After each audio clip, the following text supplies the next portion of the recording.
What is going on today, YouTube? Hope you guys are doing fantastic. Today's video, we're going to the supports and doing a little build guide with them.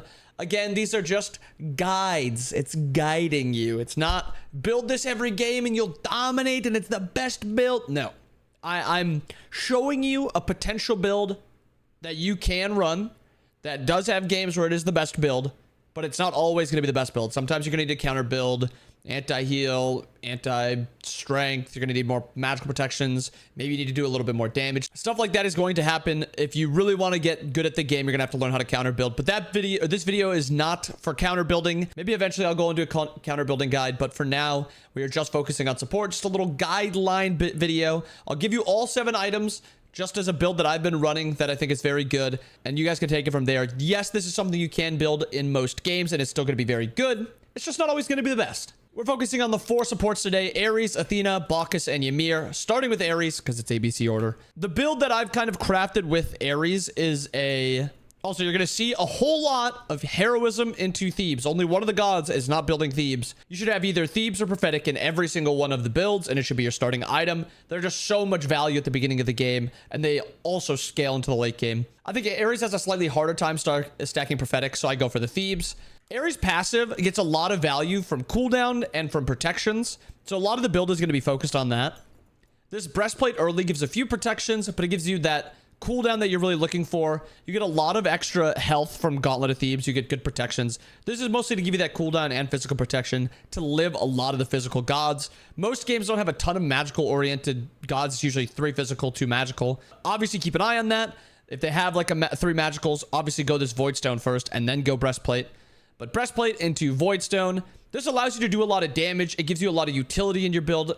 It gives you cooldown and it gives you a lot of protections. The intelligence is also really nice just to kind of put you over the edge. And then obviously stripping those magical protections is going to be very nice. Pridwin is a very, very good build because it focuses both on the strength and int aspect. Gives you protections of both and it gives you cooldown rate. Also gives you a little bit of survivability, which is very nice. Next up is Asar's Wings. Cleansing yourself of slows is very, very nice because you can choose when the slow is too much. Comparatively to Wingblade, you can just get it forced at the beginning of the fight and you're like, well, my Wingblade's down. They can now collapse on me. Damn. Hussar's Wings is 1, statted way better than Wingblade is. 2, you can proc it when you want to. And 3, it lasts for 6 seconds on a 30-second cooldown. So you can kind of like engage a fight with this, you know, mess around a little bit, and then maybe kite out with it or re-engage again with it again.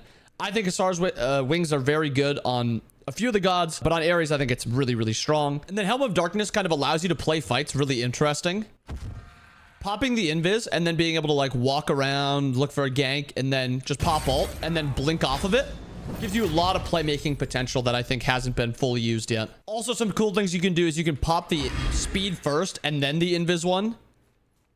And then you can do the same thing as last time and look for the blink off the ultimate. It allows you for a lot of plays. It's really fun. I think it is very good. And it's not used a ton for supports, but I think it has good engage potential, especially if you go for blink. But blink is not something you have to go every game. As I've said in a lot of videos, Sunder is very strong. Sometimes you do need beads, but blink, it's fun. That's the main point about it. It's very fun. Next up is Athena, and I think she is the one support that has a decent time stacking Prophetic because you can use your ranged autos to stack them. You can use a pretty easy taunt to hit. The one thing you don't want to use most of the time is using your dash. Sometimes if you have the safety of it, you can use it, but it just makes it really easy to stack Prophetic on Athena. Again, heroism. Stampede is an interesting item. I think for Athena, it's just really good. Your team is always kind of grouping, looking for picks. So you can kind of pop it, keep walking with your allies, try to find something, look for the pick, and then it gives you just like a little bit more room to look for that dash taunt. It basically just extends your range of engage by another however many meters or however much more space that you have. It makes it just a little bit easier. The Hussar's Wings is more selfish, and Athena already has really easy like separation and engage for herself, but Stampede helps her allies kind of stay close to her, so it's not just her getting too far ahead and then her allies not able to follow up. I like Genji's on her because a lot of times you're looking for the dash taunt engage, and if you do, a lot of the times the enemy mage is going to be putting magical damage onto you to then give you cooldowns to get, you know, your dash back up to dash away, or even better if your team is winning the fight, another taunt in the fight to, you know, commit off of that one. Leviathan's Hide is like one of my favorite items for her specifically. The reason Leviathan's is one of my favorite items on Athena is Taunting causes them to auto attack. So they're basically guaranteeing you're getting your 2 stacks of Leviathans. So starting the fight with a... Mario, can you show them that, like, what the taunt does? Because this is... they just... Okay, this one wants to attack now. Okay. So it just guarantees that they attack, and it gets you a couple of your stacks of Leviathan's hide onto the enemy to reduce their strength. It makes it so engaging onto the gods with strength as like their main character or as their main damage source makes it a lot better. You can dash taunt ADCs and it's a little less scary. Junglers, solo laners, and it's just a little less scary to engage onto them. Next up, Amanita's Charm. Just such a good item. It gives you the possibility to engage, so you can dash taunt, and then if the fight's not going well, you can turn around and drop the charm onto your backliners to heal them up. You can also, you know, if you maybe take too much damage on the engage, dash taunt, you just have to toss it on yourself. Oops, you have to just toss it on yourself.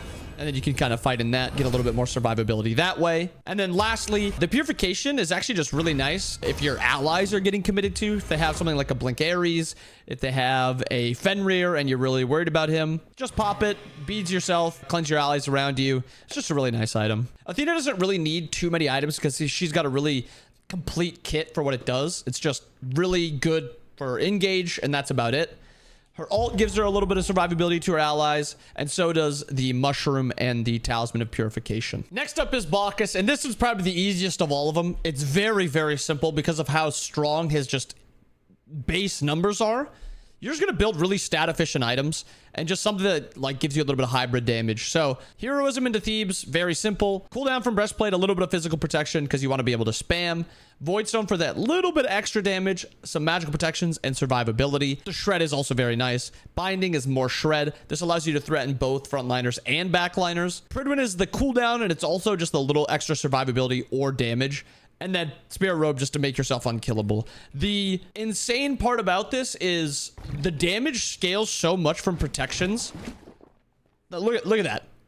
Yeah, he has no protections, obviously, but I just did 1,000 damage. This is something you can do. This is like very easy, like Bacchus combo. So as it stands currently, you can now pre-chug with Bacchus before actually taking a fight. So I have a proc of my 1 ready. I can walk up to somebody or blink onto him. Say you have blink available. Blink 1, auto flop, auto ult. Look at that. Look at that damage. That was onto a what? How much health does he? I don't even know how much damage or health Ymir has at this point. But however much base health Ymir has at level 20, I did more than I needed to just to kill him. That's the god who has the most health in the game.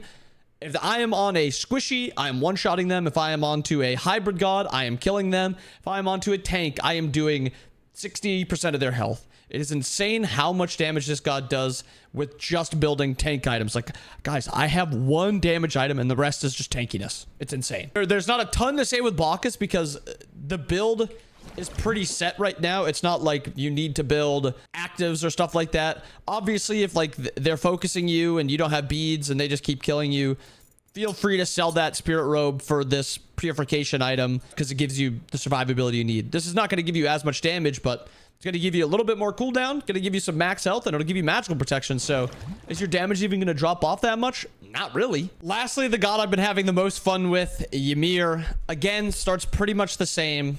Heroism into Thebes. The difference kind of comes with going the Amanita's Charm a little earlier.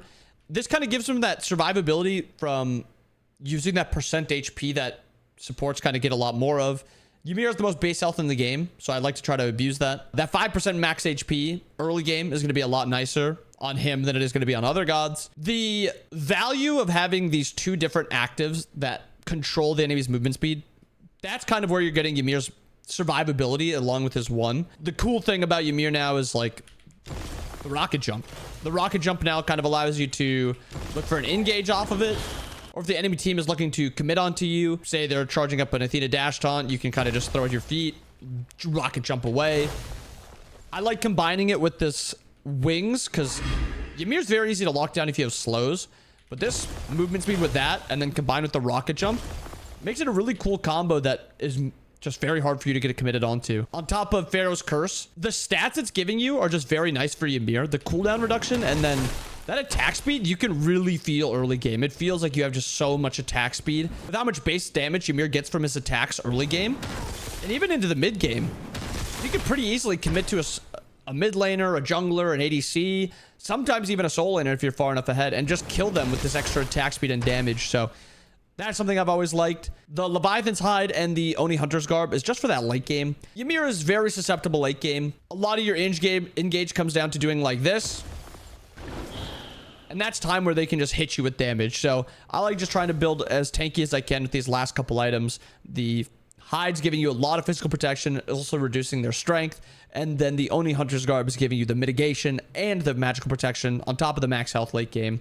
It's a pretty deadly combo, and overall it makes Ymir just feel a lot better. Again, if you have to counter build, always remember to do that. Anti-heal, stuff like that. There's a little build guide for all the supports. Hope you guys enjoyed the video. Make sure you guys drop a sub. I really appreciate it. And you guys can catch all the content as soon as it comes out. Hope you guys enjoyed the video. Hope you guys have a wonderful day. I'll see you guys next time. Peace.